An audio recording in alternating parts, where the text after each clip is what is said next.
Human rights is, geez, that's a good question. Human rights. Well, that's a tough one. Wow. Права человека. I don't even know how to give that a definition. I would probably have to do a little bit of homework or something. Any right that I think just as a normal, human, The rights that humans have.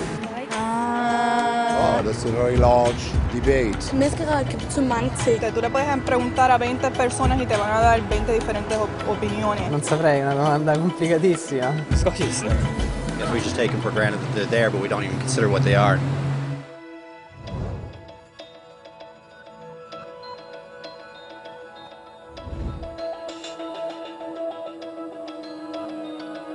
Los derechos humanos son los derechos que tienes simplemente por ser humano.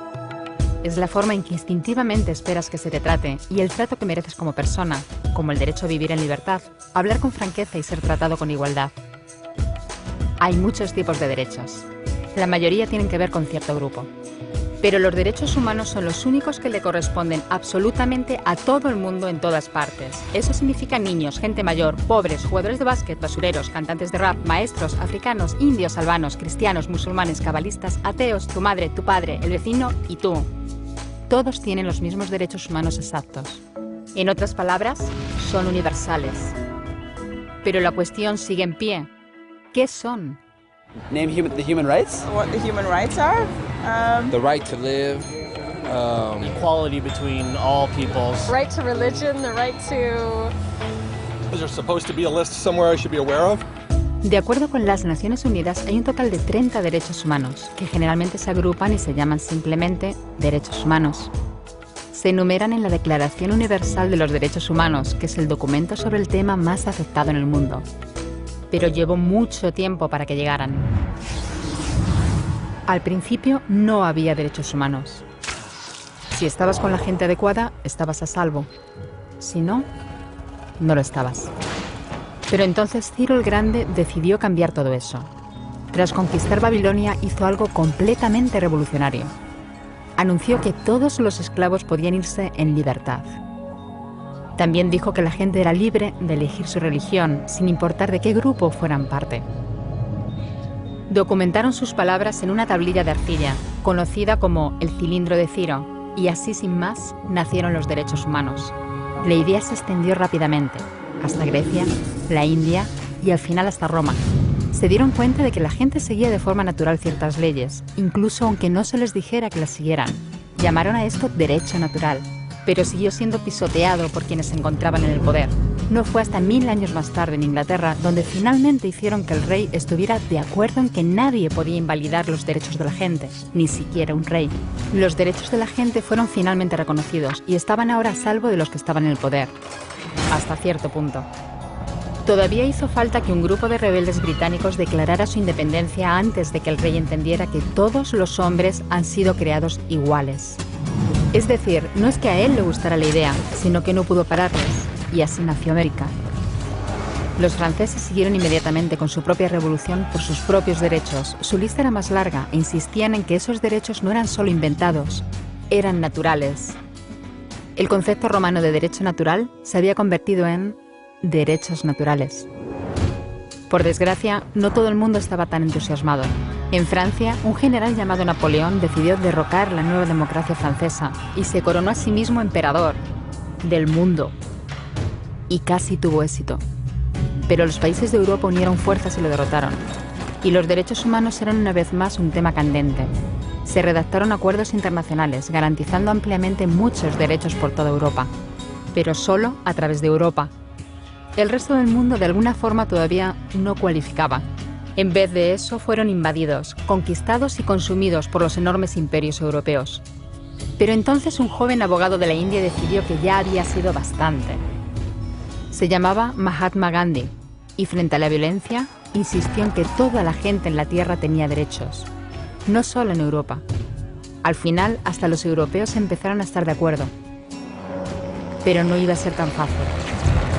Habían estallado 2 guerras mundiales. Hitler exterminó a la mitad de la población judía de la Tierra en los horrorosos campos de muerte nazi. En total, 90 millones de personas habían muerto. Nunca los derechos humanos habían estado tan horriblemente cerca de la extinción. y nunca había estado el mundo tan desesperado por un cambio. De forma que los países de la Tierra hicieron causa común y formaron las Naciones Unidas. Su propósito básico era reafirmar la fe en los derechos humanos fundamentales, en la dignidad y el valor de la persona humana. ¿Pero qué eran los derechos humanos? ¿Eran las proclamaciones de Ciro? ¿El derecho natural de Roma? ¿Las declaraciones de Francia? Todo el mundo parecía tener una idea ligeramente distinta de lo que deberían ser los derechos humanos. Pero bajo la supervisión de Eleanor Roosevelt, finalmente se pusieron de acuerdo en una serie de derechos para absolutamente todo el mundo. La Declaración Universal de Derechos Humanos. El concepto francés de los derechos naturales se había convertido finalmente en los derechos humanos. Así que, en resumen, al principio solo unos cuantos afortunados tenían derecho alguno, hasta que uno de ellos decidió, oye, otra gente también debería tener derechos, lo que fue estupendo, salvo que no todo el mundo estuvo de acuerdo. Y solo que llevó unos cuantos miles de años de lucha, declaraciones y más lucha hasta que finalmente todo el mundo estuvo de acuerdo en que los derechos humanos deberían ser para todos. Y vivieron felices y comieron perdices. Salvo que hay un pequeño problema. Si la gente tiene derecho a la comida y el cobijo, ¿por qué hay 16.000 niños muriendo de hambre cada día? 1 cada 5 segundos. Si la gente tiene libertad de expresión, ¿por qué hay miles de personas en prisión por hablar claro? Si la gente tiene derecho a la educación, ¿por qué hay más de 1.000 millones de adultos incapaces de leer? Si la esclavitud ha sido abolida verdaderamente, ¿por qué hay 27 millones de personas todavía esclavizadas hoy en día? Más del doble de las que había en el siglo XIX. El hecho es que, cuando se firmó, la Declaración Universal de los Derechos Humanos no tenía la fuerza de la ley. Era opcional.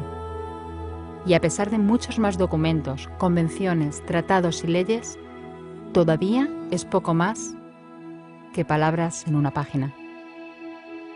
Así que la cuestión es, ¿quién hará que esas palabras sean una realidad? Cuando el Dr. King se manifestó en pro de la igualdad racial, se estaba manifestando por los derechos que las Naciones Unidas habían garantizado hacía casi 2 décadas. Pero con todo, se manifestó. Cuando Nelson Mandela defendió la justicia social en la década de 1990, su país ya había estado de acuerdo en abolir esa discriminación desde hacía ya casi 40 años. Pero con todo, él luchó. Los que luchan hoy en día contra la tortura, la pobreza y la discriminación no son gigantes o superhéroes.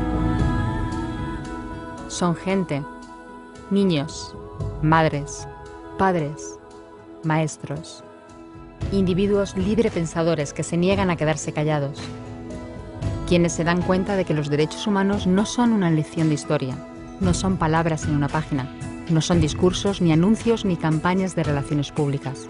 Son las elecciones que hacemos cada día como seres humanos. Son la responsabilidad que todos compartimos, de respetarnos mutuamente, ayudarnos y proteger a los necesitados. Como Eleanor Roosevelt dijo, ¿dónde empiezan después de todo los derechos humanos universales? En pequeños lugares cerca de casa, tan cerca y tan pequeños que no pueden verse en los mapas del mundo.